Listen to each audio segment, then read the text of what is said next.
Today we're ending a very monumental part of Godzilla history. This just isn't the end of another era, but it's the end of this Godzilla in this timeline. So before we break this film down, it should be noted we must retrace some steps of how we got here. In 1984, Godzilla was reintroduced, closer to where we began the series, and it would continue all the way to its planned ending in 1993.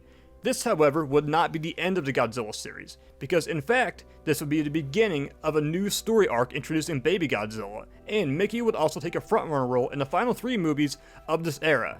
1995 would be the actual ending of a beautiful and wondrous Godzilla era that was very different from the Showa era. I don't mean that in a bad sense, but in a good sense actually, due to the fact that both of the series, the Showa and the Heisei, are very different and distinguish themselves from one another very differently. This one, it wraps up in a very emotional state though. And the ending, it really had to be a heavy movie, from twist, action, and more somber moments. Many ideas explored, like the obvious Godzilla vs. Bagan idea, which the window was basically officially closed as of now. But there was one notable idea that never came to be, but ideas will be borrowed later down the line, which was Godzilla vs. Ghost Godzilla.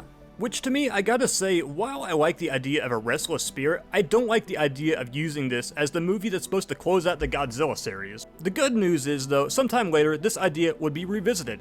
Buffed, polished, fine-tuned, and a more suitable movie. But the kaiju that they went with was absolutely perfect in this movie, because we practically get the devil himself. Pure carnage and chaos, just completely deadly. You know this is a final boss villain for Godzilla, and it's appropriately in this movie. This was the only way to close out the Godzilla era. It was really the only way. Because guess what? Serious talks were now underway of a new American Godzilla movie for the first time ever. We now have a director attached. We now have a story, an idea. But we'll explore that movie more down the line, because right now, we have to close out the Heisei era. This ending of this Godzilla series was a very different breed in contrast to Terror Mechagodzilla. Because you gotta understand that Terror Mechagodzilla basically was a continuation of Godzilla vs. Mechagodzilla. There were also storylines and ideas that were kicked around after Terror Mechagodzilla, but none of them actually happened. This one though, this was the definitive end to the Godzilla series in the Heisei era. There would be no more. Granted, Godzilla would return eventually. This was the end of this Godzilla. It was going to be made known that he was going to die going into it. So let's digest Godzilla vs. Destoroyah, shall we? At this point, it's pretty well presumed that Little One is dead. The search for Little Godzilla is on, so there's a little bit of hope that maybe he's still alive. But really though, this is going to become a major plot point in this movie all the way to the end of this film. We move forward to an undisclosed amount of time to Hong Kong with Godzilla attacking, and clearly something is different and wrong here. That aside, we get one of the strongest title cards that completely alludes to the start of the Godzilla franchise, which will be a massive role in this movie considering that we're linking the beginning all the way to the end. An explanation for what's going on is a nuclear reaction which has ignited, causing Godzilla to reach critical mass due to their uranium deposits on Boz Island. From here we get the experts and their opinions of what's going to happen. What does this mean with what's going on with Godzilla? What kind of threat does it pose? Well, the first speculation is the belief that Godzilla is going to explode, and we're going to see a nuclear explosion like the world has never seen before. And that's not the only thing. Obviously, Japan isn't the only one that's going down, but the entire world is going down if Godzilla does explode. So we got our next plot point in this movie, that everybody's in panic mode trying to figure out what to do and how to confront Godzilla, due to the fact that they have to confront him now. Japan, in every effort they've had from Mechagodzilla, even the created Mogira, which was intended to kill him, and other ideas, had all failed. But they have to go through now, because guess what? Everything is on their back. The entire world depends on Japan. So how do we kill a Godzilla? The Oxygen Destroyer. For the first time in 40 years, we meet Emiko, now an elderly lady, pleading her case to G-Force. Do not recreate the Oxygen Destroyer. She knows of its inherent danger. She knows there's a reason why Dr. Serizawa had forbidden this weapon to ever see the day of light again. Because there is more going on than we can understand, and even she's even seeing, that even Dr. Serizawa would have saw back in the 50s. That isn't the only thing that she also opposes, because she opposes micro-oxygen due to its similarities to the Oxygen Destroyer. She knows there is no good outcome to this, and it could end up swallowing us and destroying our race. One way or another. Door number 1, Godzilla kills us and destroys our race. Door number 2, the Oxygen Destroyer will take us eventually. One way or another, we are doomed. From soil samples of where the original Godzilla had died, we understand that there are signs of life that have now become active, feeding off fish, traumatizing a security worker.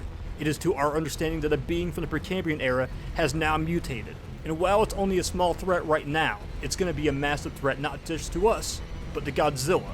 Our fear is here.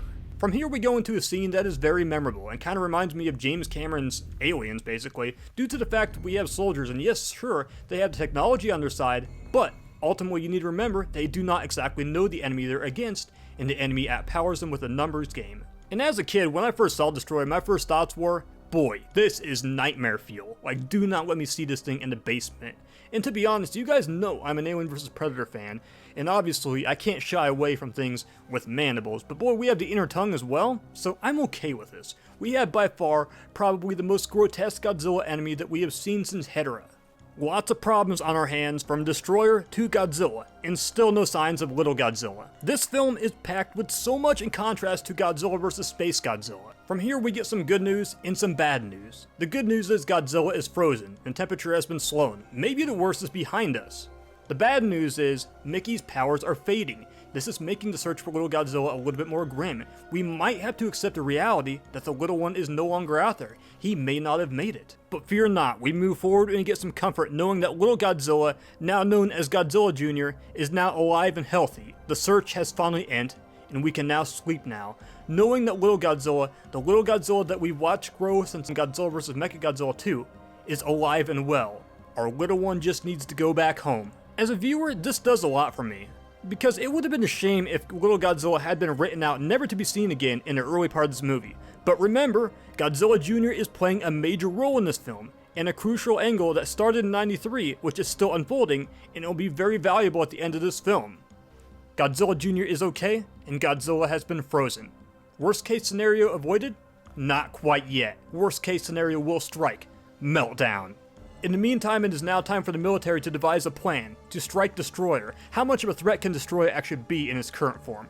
Not much, but wait. Once it assembles, it is more than we can anticipate and expect. More power that we can even fathom. The crazy part is this isn't even Destroyer's final form or its absolute power. It's up to little Godzilla Jr. to begin in his first match, the fight for his life. Something deadly and overwhelming. There's no guarantee that he'll survive this one.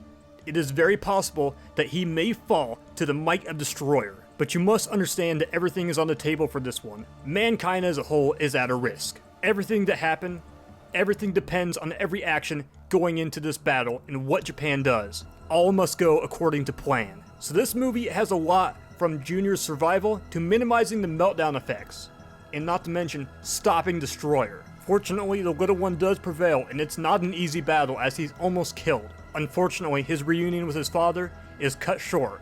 This is all due to the fact that Destroyer slams in and kidnaps Godzilla Jr.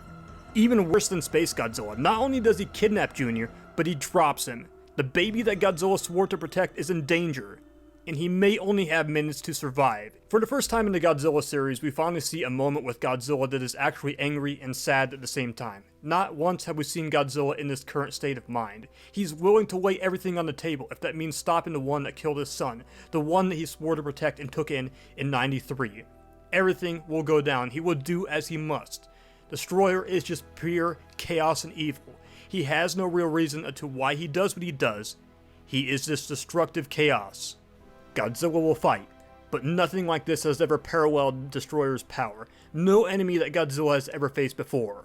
An embodiment of the Oxen Destroyer, paralleling the weapon that created Godzilla. Dr. Serizawa's fear was worse than the horror that he could even imagine, but here is that fear. Here is that hell, standing right in front of Godzilla. However, even Destroyer can't match the critical mass and anger from the one who mourns the murder of his own son. Revenge is all that's on Godzilla's mind, and sheer raw power is channeled from the King of the Monsters, firing on all cylinders, causing Destroyer to retreat. With a little help from the Japan Defense Forces, victory is achieved. But timing is everything. This is Godzilla's final fight, his final stand. The meltdown process begins, and Japan proceeds to use full force, creating the saddest moment of any Godzilla film. It's all led here. So much has already been lost, despite the victory. Our king that has fought for us. His life is on the clock. Beautiful Tokyo, now a ghost town, left in ruins with a huge void. But in the ruins, for you see in the midst of all this sadness, excess radiation has been given to Godzilla Jr. From father to son. Godzilla Jr., you have been granted life. The little one that was so afraid has become more than he could imagine officially now.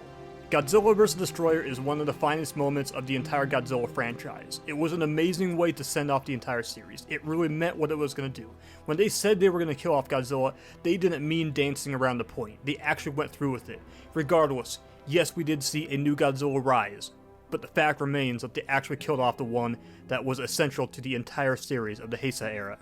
Overall, the Heisei era has achieved its own legendary status, and it went out respectfully rather than dragging this era on. This film was a perfect closing, and while I advise new viewers to watch it, I can't help but say that I fully advise you go back and re-explore the beginning all the way to the end, because it makes everything feel worth it and wraps up the storyline amazing. Like Toho, I will give Godzilla a rest, Godzilla reviews for a moment, because next up, we're going to explore Mothra. Watching the Rebirth of Mothra series will be uncharted water for me. I'll be honest with you guys, I have never seen the Rebirth of Mothra movies. I've seen part of the third one, but I've never watched these movies front to back. So stay tuned, because you guys are going to get some very organic reviews from first-hand opinions of these movies and what I think of them. Thank you for joining me. Be sure to like and subscribe. Godzilla will be back. But like I said, and as I promised, Rebirth of Mothra next.